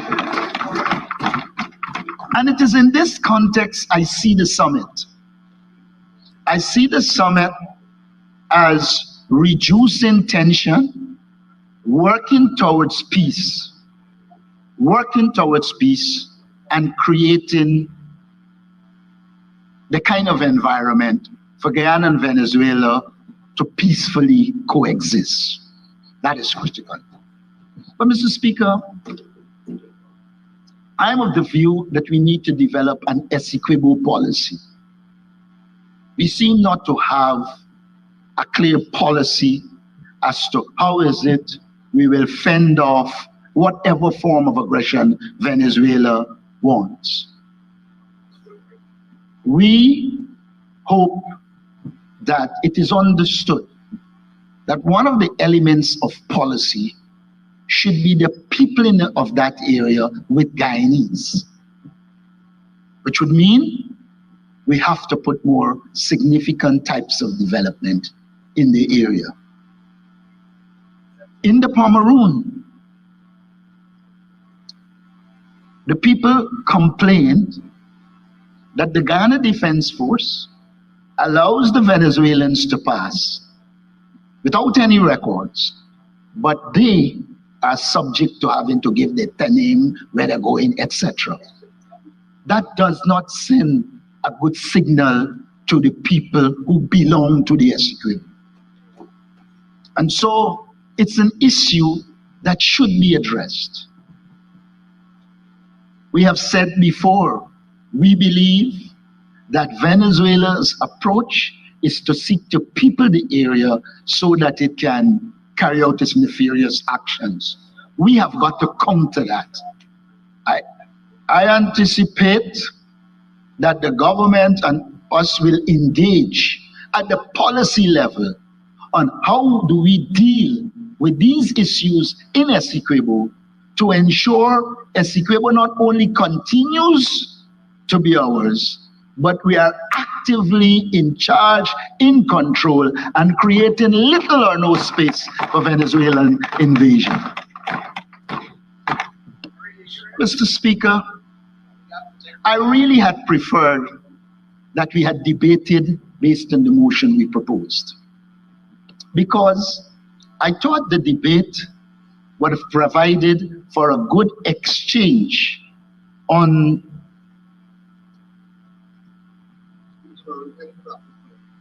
why you didn't tell Mark though? Yes. Honorable Leader of the Opposition, on the personal explanation, there's an issue, your position could be adumbrated or something you want to bring to the attention. But I've allowed you a lot of latitude. I think now we should come back to the issue at hand and move forward. Go ahead. Mr. Speaker, you need to protect me and I will help you. Yes. Yes. So I'm saying, Mr. Speaker, we need to address these questions in a serious way. Mr. Speaker, it will be remiss of me if I don't do a few other things. I am in support of the naming of the highway after our martyrs, if we want to call that, or heroes, whatever we call them. But you know, it would have been a good signal of consultation and working together if the opposition was invited. It is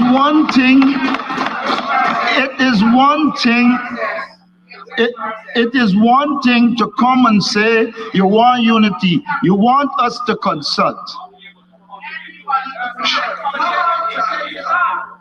Mr. Speaker, your protection. Mr. Speaker, your protection.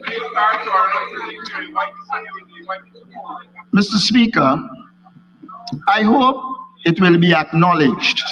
I hope it would be acknowledged. I hope it will be acknowledged.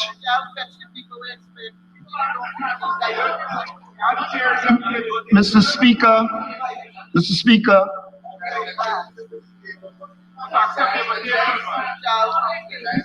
when you finish, I will continue. Mr. Speaker, I want to, on behalf of the opposition, express our condolences to the families of the dead. We did it before, and we endorse that element of the Prime Minister's statement.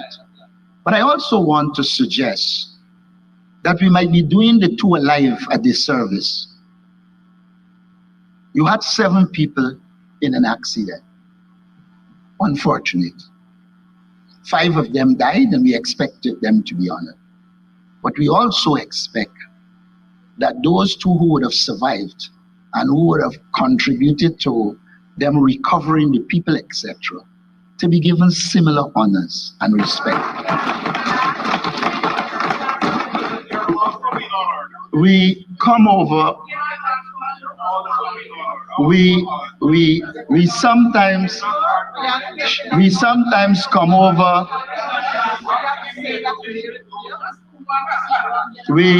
we come over sometimes as only paying respect to the dead.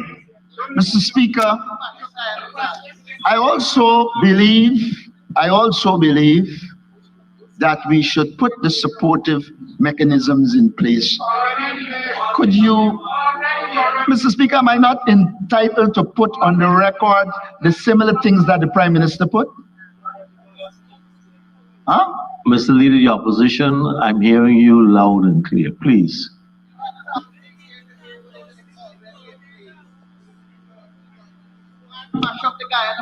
Mr. Speaker, we urge that our actions not just be restricted to the heroes that died, we accept them as heroes, but we also need to see a significant focus on those who would have survived, giving them the requisite support to ensure you're suited for a menagerie. Mr. Speaker, I want to jump out of this manageric behavior by that person, not part of a menagerie. But Mr. Speaker, we need to pay careful attention to the unity we promised here. And I want to urge all.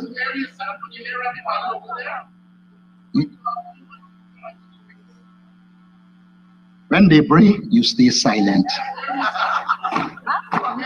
Mr. Speaker, after the brain, I will continue. Mr. Speaker, like I'm saying, we have to pay careful attention to consultation and unity. They are the 2 things that will allow us to move forward as one against Venezuela.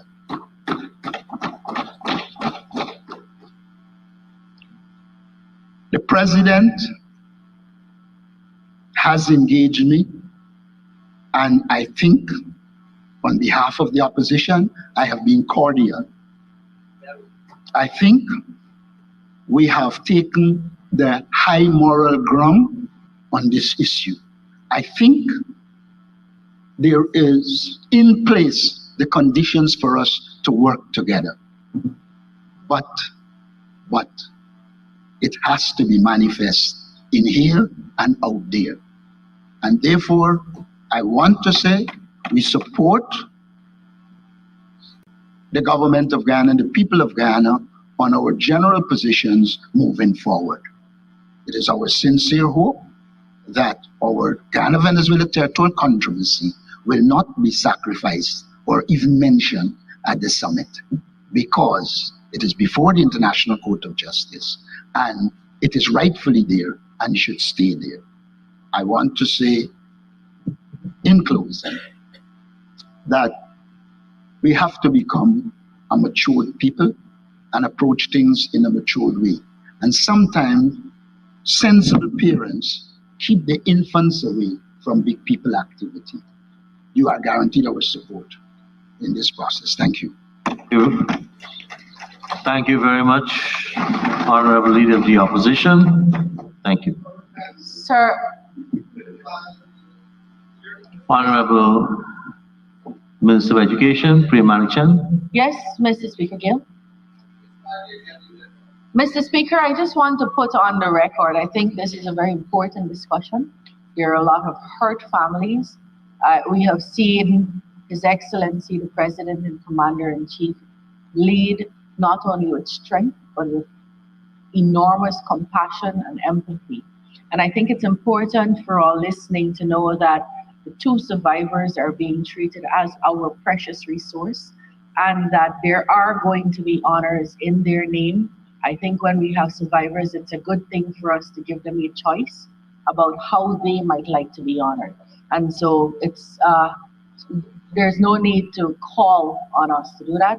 We're pushing at an open door. We're as one on that issue.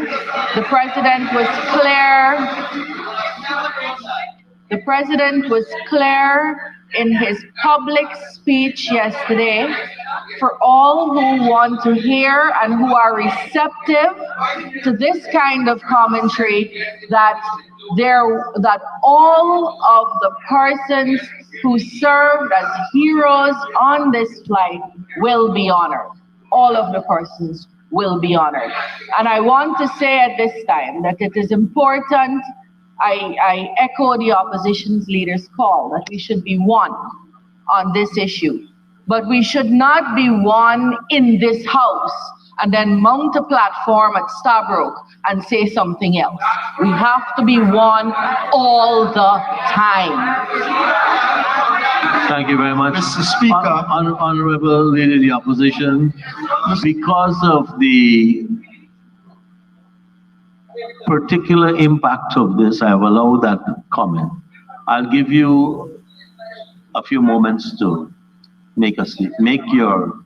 Mr. Speaker, just to say at Stabroek, we did everything in support of the Guyana-Venezuela territorial question, but it does not remove the fact that we are an opposition that has to speak on other issues, and that we did.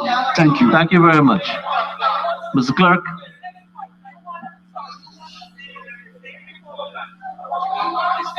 Request for leave to move the adjournment of the National Assembly on definite matters of urgent public importance.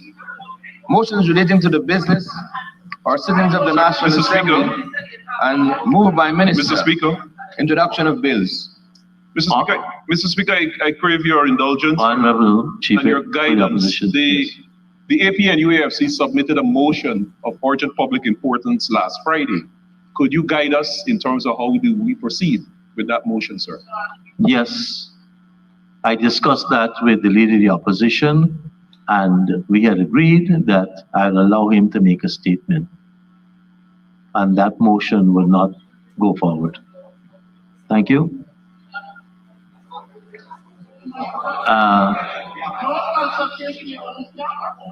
Mr. Clerk, introduction of bills? Yes, sir, introduction of bills. Honorable members, the Honorable Attorney General and Minister of Legal Affairs.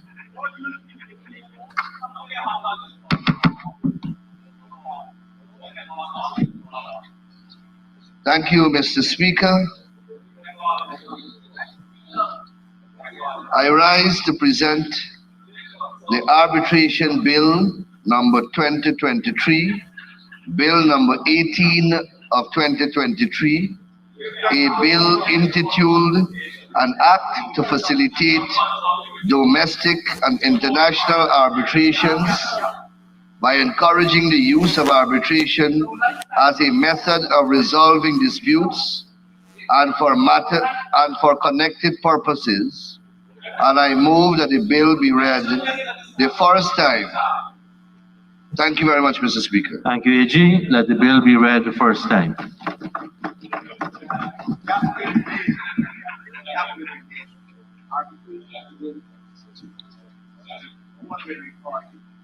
Arbitration Bill 2023, Bill number 18 of 2023. Honorable Attorney General and Minister of Legal Affairs. Thank you very much, Mr. Speaker. I rise to present the Criminal Procedure, Plea Discussion, Plea Agreement, and Plea Assistance Agreement Bill number 23, Bill number 19 of 2023, a bill intituled An Act to Establish a System of Plea Discussion in Criminal Procedure and for matters connected thereto, and I move that the bill be read for the first time. Let the bill be read the first time. Criminal Procedure, Plea Discussion, Plea Agreement, and Plea Assistance Agreement Bill 2023, Bill number 19 of 2023. Public Business, Private Members' Business. Honorable members, there are several matters under this heading that are on the order paper by members of the opposition, and they have asked that these matters be deferred. Honorable members, this would conclude our business for today. Honorable Prime Minister.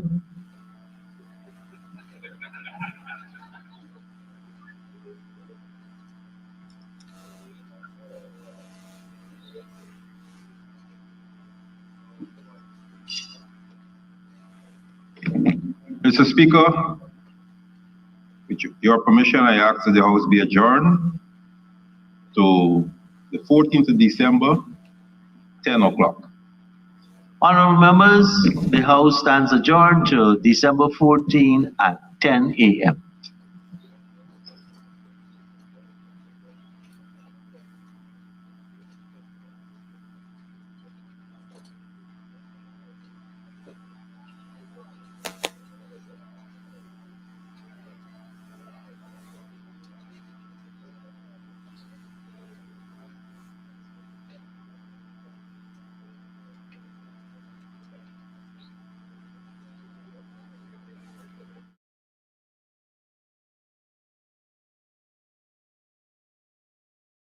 To we, not one blue saki.